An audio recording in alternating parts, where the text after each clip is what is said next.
Yaitu dia menjabat sebagai pembantu tenaga teknis. Jadi mereka ini melakukan pungutan liar. Jadi kita fokus ke pungutan liarnya.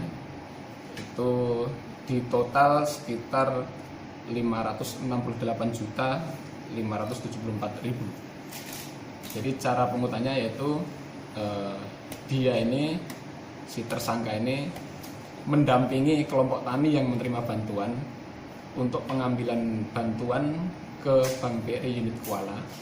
Kemudian dari hasil bantuan ini wajib diambil oleh mereka. Jadi besar bantuan ini per hektar. Jadi per hektar itu 1.550.000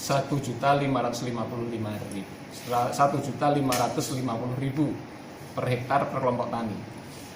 Jadi besar bantuannya. Jadi apabila kelompok tani punya 10 hektar berarti sekitar 15 jutaan. Jadi dikalikan 10.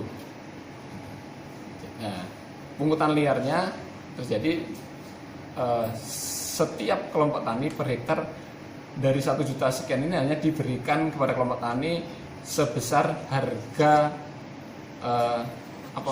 racun tanaman, Roundup atau Roundup ya, apa namanya,